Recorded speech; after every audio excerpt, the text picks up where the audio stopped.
औज़ुबिल्लाहिमिनश्शैतानिर्रजीम बिस्मिल्लाहिर्रहमानिर्रहीम। Dear subscribers and viewers, अस्सलामु अलैकुम वरहमतुल्लाहि वबरकातुहू। मैं हूं प्रोफेसर खिज़र अब्बास और ये है मेरा channel professor Khizar Abbas official YouTube channel.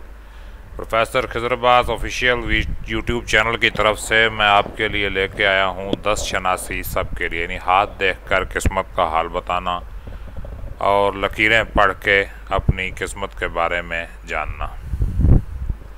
तो सबसे पहले मैं आपको ये बताना चाहता हूँ कि 10 शनासी क्या है। तो 10 शनासी एक ऐसा इल्म है जिसमें हाथ की लकीरों को देखकर आदमी की आदत, खूबियों, खामियों, मिजाज और सोच का अंदाज़ा लगाया जा सकता है। हाथ की लकीरें माजी के साथ साथ मुस्तकबिल भी बताती हैं। माहिर 10 शनास आपका हाथ देखकर आपको बहुत कुछ बता सकते हैं। 10 शनासी और इस्लाम, क्योंकि जब भी 10 शनासी का नाम लिया जाए तो कुछ इस्लाम के ठेकेदार जो अपने आप को बड़ा सच्चा और पक्का मुसलमान समझते हैं, कुफ्र का फतवा लेकर निकल आते हैं। तो इस्लाम की रूह से 10 शनासी की बात करता हूँ कि एक मुसलमान होने की हैसियत से हमारा ईमान इस बात पर होना चाहिए कि हकीकी इल्म गैब अल्लाह के पास है, लेकिन ये 10 शनास और उस किस्म के दीगर उलूम को जानने वाले अल्लाह के दिए हुए इल्म से काम लेकर कुछ अंदाज़े लगाते हैं, जिनमें से कुछ ठीक भी हो जाते हैं। इसलिए उन्हें इल्म गैब का माहिर समझना और इस नीयत के बारे में, इस नीयत से उनके पास जाना कि ये हमारा मुस्तकबिल 100% ठीक बताएंगे, ये गलत है। तो आज का हमारा लेक्चर नंबर 2 ख़त्ते कल्ब यानी दिल की लकीर के बारे में है। ये हाथ की बड़ी अहम लकीर है और अब हम इस लकीर की तरफ आते हैं कि ख़त्ते कल्ब का इंसानी ज़िंदगी पर क्या असर होता है। तो दोस्तों, बात करते हैं ख़त्ते कल्ब की। इस लकीर को दिल की लकीर, हृदय रेखा या अंतःकरण रेखा भी कहते हैं। ख़त्ते कल्ब हाथ के मुताले में बड़ी अहम लकीर होती है। ये लकीर इंसानी जज्बाती रवैये की नुमाइंदगी करती है। इससे सेहत की हालत, खसूसन कल्बी सेहत की हालत का पता चलता है। जज्बात इंसानी ज़िंदगी में बहुत अहम किरदार अदा करते हैं। ये लकीर इंसानी ज़िंदगी के ड्रामा में मोहब्बत या जिनसी कशिश के सिलसिले में बड़ा अहम किरदार अदा करती है। इसी सबब ये दोनों जज्बे किसी भी हाथ के मुताले के वक्त नज़रअंदाज नहीं किए जा सकते। दिल की लकीर के नुक्ता आगाज़ के बारे में मुतअद्दिद लोगों के मुख्तलिफ नज़रियात हैं, लेकिन तहकीक से ये बात साबित हो गई है कि ख़त्ते कल्ब का नुक्ता आगाज़ अतारद मरीख, उभार अतारद व मरीख मनफी की दरमियानी जगह से होता है और ये अपने नुक्ता आगाज़ से हथेली के अंदर की जानिब चलता है। ये इसकी शक्ल देखिए, ये हथेली है, हाँ जी, यहाँ से ख़त्ते कल्ब का आगाज़ हो रहा है। ये ऊपर उभार अतारद है, नीचे उभार मरीख मनफी है और इसके दरमियान से जो है ये ख़त्ते कल्ब का आगाज़ हो रहा है और ये आगे हथेली के दरमियान से गुज़रते हुए ऊपर जो है उभार मुश्तरी की तरफ मायल होता है। ये पहली उंगली जो है इसको मुश्तरी की उंगली कहते हैं और ये उभार मुश्तरी है, उसकी तरफ ये मायल होता है। इसके नीचे ख़त्ते दिमाग होता है और नीचे जो है ख़त्ते ज़िंदगी होता है। तो ये इसकी लोकेशन आपने देख ली। ख़त्ते कल्ब हाथ में ऊपर के हिस्से में वाक़ होता है, जैसा कि आपने शक्ल नंबर 158 में मुलाहिज़ा किया। अब अगर आप हथेली को 2 बराबर के हिस्सों में तकसीम करने वाली लकीर अंगूठे की जड़ से शुरू होकर हथेली के दरमियान से गुजरकर मरीख मनफी तक चली जाए तो ऊपर का निस्फ हिस्सा तो दिमागी क़ुव्वतों का इजहार करेगा और नीचे का निस्फ बदनी क़ुव्वतों का इजहार करेगा। चूँकि ख़त्ते कल्ब ऊपर के हिस्से में वाक़ होता है, इस सबब यह लकीर दिमाग से ताल्लुक़ रखती है। अगर दिल मजबूत और अच्छी हालत में है तो इंसान का दौरान खून भी दुरुस्त होगा और इस तरह उसकी दिमागी कैफियत भी दुरुस्त होगी। जैसा कि ऊपर भी बयान किया जा चुका है, इस लकीर से दिल के जज्बात, हिस्सियात का अंदाज़ा और दूसरों से ताल्लुकात को परखा जाता है और जज्बात की शिद्दत और कल्ब का अंदाज़ा भी किया जा सकता है। यह भी मालूम किया जा सकता है कि मामूल का दिल कमज़ोर है, ये कवी है। ख़त्ते दिल अपने नुक्ता आगाज़ से चलकर 7 मुख्तलिफ़ मकामात को जाता है। यहाँ हम हर एक की अलग अलग और वाज़ेह तशरीह पेश कर रहे हैं। बड़ी तफसील के साथ ये बताया जाएगा। अगर इस पर गौर करेंगे आप तो इंशाअल्लाह ख़त्ते कल्ब को आप बड़ी अच्छी तरह समझ जाएंगे। ख़त्ते कल्ब के 7 मुख्तलिफ अंजाम है। उभार मुश्तरी पर अंजाम पजीर होना, उभार मुश्तरी पर ऊपर तक पहुँचना और उभार मुश्तरी से गुजर जाना, उभार मुश्तरी और उभार ज़ुहल के दरमियान अंजाम होना, उभार ज़ुहल पर अंजाम होना, उभारे मरीख मुस्बत या ख़त जहन के नुक्ता आगाज़ पर अंजाम होना, उभारे मरीख मुस्बत पर ख़त दमाग और ख़त ज़िंदगी को काटता हुआ होना, सीधा ख़त कल्ब या उभारे मुश्ती और उभारे मरीख मुस्बत के दरमियानी अंजाम वाला ख़त दिल की अब देखें। ख़त दिल 164 ऐसे ख़त कल्ब वाला काबिल एतमाद, रास्तबाज और दयानतदार होता है। ऐसा शख्स साहिब और राय होता है, किसी भी किस्म की चापलूसी में नहीं आता। ऐसे शख्स मोहब्बत और जज्बात में अदल पसंद नहीं बल्कि इंतहा पसंद होते हैं। ये देखें जिनका ये पूरी हथेली को काट रहा है ख़त, ये देखें यानी इधर से शुरू हो रहा है और ये पूरी हथेली को काटता हुआ ये उबारे मुश्तरी के नीचे जो है जाके ख़त्म हो गया। तो ऐसे शख्स जो है बड़े इंतहा पसंद किस्म के होते हैं, दोस्ती में भी, दुश्मनी में भी, प्यार में भी, मोहब्बत में भी, हर मामले में। इससे अपने जज्बात पर काबू होता है। ये लोग जज्बात की निस्बत अक्ल से ज़्यादा काम लेते हैं। ये लोग पहले ही किसी भी मसले पर गौर सोच विचार करते हैं, फिर इसी पर अमल पैरा हो जाते हैं। इश्क व मोहब्बत के मामले में ये पहले सोचते हैं और फिर किसी फ़ैसले पर पहुँचते हैं और फिर इसी पर अमल करते हैं। इनकी शख्सियत में बला की जाज़बियत होती है। मुखालिफ को अपनी तरफ राग़िब करने और अपनी तरफ खींचने की ज़बरदस्त सलाहियत इसमें पोशीदा होती है कि जिससे मुखालिफ तिलिस्मी तौर पर उसकी तरफ खींचता है और उसकी मोहब्बत में गिरफ़्तार हो जाता है। उसकी तिलिस्मी शख्सियत के सबब उसका महबूब उस पर अपना सब कुछ कुर्बान करने पर आमादा रहता है और बड़े जोशो खरोश से उससे इज़हार मोहब्बत करता है। जवाबन मामूल भी अपनी तमाम क़ुव्वतों के साथ अपने महबूब को चाहता है और इसकी मामूली सी ख्वाहिश की तकमील के लिए हर मुमकिन तरीका इस्तेमाल कर गुज़रता है और दुनिया जहान की नेमतें लाकर उसके कदमों में ढेर कर देता है। जब ऐसी दिल की लकीर जो तमाम हथेली की चौड़ाई में मौजूद हो, खूब नुमायाँ और गहरी उभरी हुई हो, तो इस लकीर में एक अजैब पैदा हो जाता है। ये लकीर हाथ की तमाम लकीरों की निस्बत कवी हो जाती है। यानी इस मामूल की दिमागी सलाहियत और क़ुव्वत का भी ज़्यादातर हिस्सा मोहब्बत उल्फत के मामलात में सर्फ होगा। ऐसे मामूल के लिए मोहब्बत या मामलात दिल तूफ़ानी शक्ल अख्तियार कर लेते हैं और बाज़ औक़ात ये जज्बात उनके लिए सुहाने रूह बन जाते हैं। ये लोग मोहब्बत में इस कदर शिद्दत करते हैं कि उन्हें अपने मतलूब यानी महबूब की जुदाई कतई गवारा नहीं होती। ऐसे जज्बात का नतीजा ज़ाहिर है कि ये लोग अक्सर शिकस्ता दिल और कबीला खाते रहते हैं और बेहद परेशान रहते हैं। ऐसा ख़त दिल जिसका अंजाम उभारे मुश्तरी पर होता है, ऐसी दिल की लकीर जिसका अंजाम उभारे मुश्तरी पर हो रहा हो, ये देखें यहाँ से स्टार्ट हो रही है और ये उभारे मुश्तरी पर ख़त्म हो रही है। ये ख़त दिल जिसका अंजाम जो है उभारे मुश्तरी पर हो रहा है, ये वाला। इसका क्या है? ऐसे मामूल अपनी मोहब्बत के मेयार को बहुत बुलंद रखते हैं। ये लोग मामलात दिल और मामलात उल्फत में बड़े मुस्तकिल मिजाज होते हैं। ये लोग अपनी आरजू तमन्ना को बड़े इस्तक़लाल से सर करते हैं। ये लोग शादी ब्याह के मामले में बड़े मोहतात होते हैं। ऐसे लोग कोशिश करते हैं कि उनकी शादी अपने से कमतर लोगों में ना हो, बल्कि अपने से ऊंचे दर्जे के लोगों से शादी ब्याह करना पसंद करते हैं। उनकी कोशिश ये होती है कि उनकी इंतखाब करदा हस्ती मशहूर हो, शरीफ हो और बाख्तियार बाएतबार हो। ये लोग अपने इस मेयार से कम दर्जे की औरत से शादी नहीं करेंगे, ना ही उनकी ज़िंदगी में ज़्यादा मुआशके होते हैं। ये लोग अपने खलूस व मोहब्बत में सच्चे बाएतबार और मुस्तकिल मिजाज होते हैं। जब ख़त कल्ब का उभार का अंजाम मुश्तरी से ऊपर अंगुश्ते शहादत की जड़ में हो, यानी यहाँ देखें पहली उंगली की जड़ में ये ख़त कल्ब जाके ख़त्म हो रहा है। ये देखें ये पहली उंगली की जड़ में ख़त्म हो रहा है ख़त कल्ब। इसका क्या मतलब है? ऐसे मामूल में मंदरजा वाला तमाम सिफ़ात से अपनी इंतहाई शिद्दत में मौजूद होंगी। ऐसा शख्स अपने जज्बात में अंधा बन जाता है। वो अपनी चहेती हस्ती पर अपना दिलो जान कुर्बान करने को तैयार रहता है। उन्हें उस हस्ती में कोई ऐब या बुराई नज़र नहीं आती। उसके ख्याल में हर वक्त मस्त रहते हैं। ये लोग अपने महबूब को तमाम नकायस से बाला समझते हैं। उसकी कोई बुराई किसी के मुंह से सुनना भी पसंद नहीं करते और अपनी कल्बी तवज्जुहात में कल्बी तवक्कुआत में बहुत बुलंद होते हैं।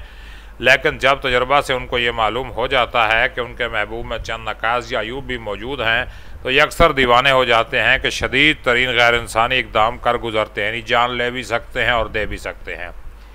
चौथा फार्मूला है जब ख़त दिल अंगुश्ते शहादत यानी उभारे मुश्तरी और दरमियानी उंगली उभारे ज़ोहल के दरमियान इख्तिताम पजीर होता है, यानी ख़त कल्ब उभारे मुश्तरी और उभारे ज़ोहल की तरफ रजू कर रहा हो। ये देखें यानी पहली उंगली और दूसरी उंगली के सेंटर में, ये देखें ख़त कल्ब जो है पहली उंगली और दूसरी उंगली के दरमियान में जा ख़त्म हो रहा है, ऊपर की तरफ मायल होकर ख़त्म हो रहा है। ऐसा ख़त कल्ब मामूल के लिए सबसे ज़्यादा मुफीद होता है, चूँकि ये मुश्तरी और ज़ुहल के दरमियान होता है। इसी सबब ऐसे मामूल में मुश्तरी और ज़ुहल की अच्छी सिफ़ात मौजूद होती हैं। ये लोग मुश्तरी के फ़ितरी मियार के भी काबिल होते हैं और ज़ुहल के सफ़ात संजीदगी, अक्ल और अमली तौर पर मोहब्बत के मैदान में काम करते हैं। ये लोग अपनी ज़ुबान से अपनी मोहब्बत का इकरार व इजहार बहुत ही शायराना अल्फाज व अंदाज में करते हैं, और जो कुछ ये ज़ुबान से कहते हैं वो दरअसल दिल की ज़ुबान से कहते हैं। ये लोग जज्बात के मामले में बेफिक्र और पुरसकून होते हैं। जब ख़त कल्ब का अंजाम उभार ज़ुहल पर हो, उस सूरत में ख़त कल्ब उभार ज़ुहल पर इख्तिताम पजीर होती है। ये पाँचवीं सूरत है। ये देखें ज़ुहल के उभार पर, ये पहली उंगली मुश्तरी का और ये ज़ुहल का उभार, ज़ुहल के उभार पे ख़त का अंजाम हो रहा है। ये देखें, ये हाथ पे देखें, ये ख़त दिल यहाँ से शुरू होकर ख़त ये ज़ुहल के उभार पे ख़त्म हो रहा है। तो इसके बारे में क्या होगा? ऐसा मामूल बड़ी शिद्दत से मोहब्बत करने वाला होता है, मगर अपने जज्बात में खुद गर्ज होता है। ये कारोबार मोहब्बत में अपनी ज़ात पर पहले निगाह रखते हैं और उल्फत व मोहब्बत के जज्बात को अपनी ज़ात तक महदूद रखना चाहते हैं। ये लोग नज़री गुफ्तगू के कतई कायल नहीं होते, बल्कि उनके पेश नज़र अपना फ़ायदा और नुकसान ज़्यादा अहमियत रखता है। उनमें इसार का मादा कतई नहीं होता। ये लोग बड़े सनकी और खामोश तबाह होते हैं, मगर अपना गौहर मकसूद पाने में बड़े हट धर्म होते हैं। ये लोग अपने रास्ते में किसी किस्म की रुकावट बर्दाश्त नहीं करते, लेकिन जब ये अपने महबूब या गौहर मकसूद को पा लेते हैं तो फिर उसकी तरफ ज़्यादा तवज्जो नहीं देते, और अगर ये अपने साथी या मेश में कोई बुराई या ऐब पा लेते हैं तो फिर उसे माफ़ नहीं करते, लेकिन उनकी निगाह कभी अपनी खामियों और बुराइयों की तरफ नहीं जाती। ये लकीर अगर किसी नरम, लचकदार और गुलगुले से हाथ में हो तो ऐसे लोग नज़री इश्क व मोहब्बत की तरफ कम रजू होते हैं, बल्कि ये लोग अपने इश्क को अमली तौर पर फ़र्द करना चाहते हैं। और इसी सबब ऐसे लोग जिनसी मसाइल व मामलात में ज़्यादा अमली हिस्सा लेते हैं और हवस रानी को अपना शेवा बना लेते हैं। और अगर ख़त कल्ब उभार ज़ुहल पर बहुत ऊपर तक चला जाता हो और दरमियानी अंगुश्त शहादत की आखिरी पोर को छू रहा हो, तो ये तमाम जज्बात व सिफ़ात अपनी इंतहा को पहुँच जाती हैं। अगर ऐसी लकीर जो ज़ुहल के उभार तक जा रही हो और वो जोड़ी मुंतशिर और हल्की हो, तो ऐसा मामूल उल्फत व मोहब्बत के लिहाज से खामियों का हामिल होगा। अगर इस लकीर में जजीरे हों या ये लकीर जंजीरदार हो, तो ऐसे मामूल का किरदार नाक़िस होगा। ऐसा मामूल अपनी जिन्स मुखालिफ में दिलचस्पी नहीं लेगा और ये ही उसे किसी औरत से मोहब्बत होगी, बल्कि वो अपनी ही जिन्स से मोहब्बत व उल्फत करेगा, यानी हम जिन्स परस्त होगा। ऐसा शख्स खिलाफ वज़ा फितरी फ़ेल का शहदा होगा। ज़ुहल का उभार बहुत नुमायाँ हो और हाथ की वज़ा नरम खमीरी हो, तो ऐसा मामूल यकीनन खिलाफ वज़ा फितरी फ़ेल का दिलदादा और शहदा होगा। उसके जज्बात अमली तौर पर नुमायाँ होंगे। यही अलामत अगर कोई किसी औरत के हाथ पर पाई जाए तो तब भी ऐसा ही होगा, यानी वो औरत ही से वाबस्तगी करेगी। ये अलामत जहनी ज़वाल की मुस्तज़ाद समझी जाती है। ऐसे लोग मोहब्बत उल्फत के मामले में जहनी तौर पर बड़े पस्त और घटिया होते हैं। छठा फार्मूला है ख़त दिल का उभार मरीख़ मुस्बत पर या ख़त जहन के नुक्ता आगाज़ पर ख़त दिल का अंजाम, जबकि ख़त मरीख़ मुस्बत अंजाम पजीर हो रहा हो। इसका मतलब यह है कि यह ख़त दिल अपने नार्मल रास्ते के ख़िलाफ़ अंजाम पजीर हुआ है, यानी ये अंजाम नार्मल ख़त दिल के नीचे चला गया है। इसकी शक्ल देखें, ये देखें ख़त कल्ब जो है इधर से निकला है और ये नीचे चला गया यहाँ से, यानी ये इसने ख़त जहन को भी काट दिया, ख़त ज़िंदगी को भी काट दिया। ये इस तरह ये नीचे ख़त ज़हन हो गया, ख़त ज़िंदगी इनको काट के नीचे चला गया। अब देखें, ऐसा मामूल इससे पहले वाले ख़त कल्ब की सिफ़ात से कहीं ज़्यादा बदकिस्मत होगा। ऐसा मामूल मामलात मोहब्बत में बहुत झगड़ालू और चिड़चिड़े मिजाज का होगा। वो हर वक्त लड़ने के लिए तैयार होगा। ऐसा शख्स ये कोशिश करता है कि उसके महबूब पर उसका पूरा कब्ज़ा हो और अपने महबूब को सिर्फ वही देख सके, कोई उसे देखे भी नहीं। मंदरजा बाला अक़साम के अलावा भी ख़त कल्ब और दूसरी शक्ल में पाया जाता है। मसलन ख़त कल्ब का अंजाम दो शाखा हो, उसका एक सिरा उभार मुश्तरी और दूसरा शाख उभार ज़ुहल या उभार मुश्तरी के दरमियान जाता हो, तो ऐसा मामूल मुतवाज़न और पुरखलूस तबीयत का मालिक होगा। ऐसा शख्स जज्बात के तमाम मामलात में बड़ा हौसलामंद होगा। ये लोग खामोश फितरत होते हैं और खुशकिस्मत होते हैं। अगर दो शाखा बड़ा साफ़ और नुमायाँ हो तो मामूल मामलात दिल में कामयाब रहता है और बार बार की नाकामी भी उसके हौसले पस्त नहीं करती। अगर दो शाखा की एक शाख तो उभार मुश्तरी पर और दूसरी उभार ज़ुहल पर हो और दोनों शाखों के दरमियान फासला हो, तो ऐसा मामूल मंजिल फितरत का हामिल होगा। ये लोग अपनी अज़दवाजी ज़िंदगी को कामयाब गुजारने की कोशिश नहीं करते, घर बार की तरफ से लापरवाह होते हैं। शायद इसी वजह से गैर यकीनी फितरत उनके राह में हायल होती है। ये देखें, दो शाखा दो शाखा खत दिल। ये यहाँ पे जो है एक शाख ये उबार ज़ोल की तरफ जा रही है और एक उबार मुश्तरी की तरफ। अगर खत जहन से कुछ छोटी छोटी लकीरें खत कल्ब की तरफ आ रही हों तो ये अलामत इस बात की निशानदेही करती है कि कब कब और कितने लोग दिल के मामलात में मामूल पर असरअंदाज हुए। अगर ये लकीरें खत कल्ब को काटती हुई गुजर रही हों तो ये अलामत है मोहब्बत के बायस मामूल को तकालीफ उठानी पड़ेंगी। और अगर ये लकीर खत कल्ब को दूसरी तरफ ना जा रही हो तो मामलात दिल बड़े सुलझे रहते हैं। यानी ये खत जहन से निकलने वाली लकीरें जो हैं ये बाज़ औक़ात पहुँचती हैं इस तक, खत कल्ब तक। और अगर खत कल्ब से कुछ छोटी छोटी लकीरें निकल कर खत जहन की तरफ हों तो ऐसा शख्स अपने जज्बात व मोहब्बत को बहुत सी जगहों पर तकसीम करता रहेगा। कभी एक समत अपनी तमाम तर तवज्जो मरकूज़ नहीं करते बल्कि वो बहुत से महबूब तलाश करके अपनी कल्बी क़ुव्वतों को मुंतशिर कर लेते हैं। ऐसे लोग सिर्फ लफ्ज़ी इज़हार मोहब्बत करते हैं। ऐसे लोग मुतलवन मिजाज होते हैं। ये देखें, खत दिल से नीचे लकीरें निकल रही हैं, खत दिमाग से यूँ ऊपर निकल रही हैं और खत दिल से नीचे निकल के आ रही हैं। अब आगे देखें, इस तरह एक खत अलफ बे दिखाया गया है। इस खत को हमने 6 हिस्सों में तकसीम किया है। खत कल्ब का हिस्सा 3-4 खत जहन से पेवस्त हो गया। इसका मतलब यह है कि जज्बात बिल्कुल दब गए और हर चीज़ अक्ल के सुपुर्द कर देना है। गोया इस अरसे में मामूल दूसरों से लापरवाह हो जाएगा, खुद गर्ज हो जाएगा और दूसरों के साथ मेरी से काम लेगा। अगर 5-6 की तरह मामूल का कुछ हिस्सा खत जहन से अलग होकर आगे बढ़े तो मामूल में किसी कदर माकूलियत आ जाएगी, हिस्सा 5-6 में बेहतर हो जाएगा। अगर खत कल्ब जहाँ खत जहन में मदगम हुआ है जहन से या कुछ आगे जाकर खत जहन को काटता हुआ नीचे चला गया तो यह बड़ी ख़तरनाक अलामत है। ऐसे मामूल को सख्त दिमागी हादसे का ख़तरा होता है। या तो ऐसा मामूल दीवाना हो जाएगा या फिर उसे दिमागी अमराज घेर लेंगे या साबी बीमारी में मुब्तला हो जाएगा, मसलन फालज का असर हो जाएगा या शदीद चोट लगेगी और मुमकिन है किसी ज़हनी हादसे के सबब मामूल की मौत वाक़ हो जाए। अगर खत ज़िंदगी भी टूट रहा हो, खत सेहत भी शिकस्ता हो या गायब हो, नाखनों से भी इस अमर का पता चल रहा हो कि मामूल दिल की बीमारी या फालज की बीमारी में मुब्तला होने वाला है तो मामूल की मौत यकीनी होगी। बाज़ हाथों में खत दिल एक कौस की शक्ल में भी होता है, दूसरा सिरा उबार मुश्तरी पर। ऐसे खत दिल वाला मामूल अपनी ज़िंदगी नावलमल दिल के साथ शुरू करता है जिसमें जज्बात मौजन थे, उसे अज़ीज़ व क़रीब से मोहब्बत थी, लेकिन जल्द ही उन तमाम से उबार मुश्तरी और उबार शम्स पर कौस नुमा खत दिल से उबार ज़ोल से उबार मुश्तरी तक कौस की शक्ल का ख़त दिल नफ़रत का जज्बा और बेगानगी पैदा होगी, ऐसा महसूस करने का जैसे मामूल के पहलू में दिल ही ना हो। ये देखें, इस तरह का खत दिल ये कौस बना हुआ है, तो ये ख़तरनाक अलामत है।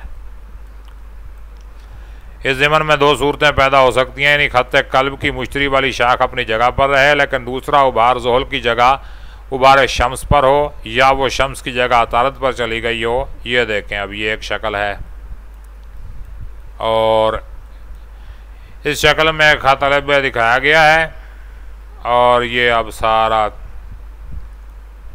वही चीज़ रिपीट की हुई है। ये दूसरा तरीका ये इस तरह आ गया। ये देखें, तो आगे हम पढ़ेंगे नेक्स्ट लेक्चर में खत जहन के बारे में।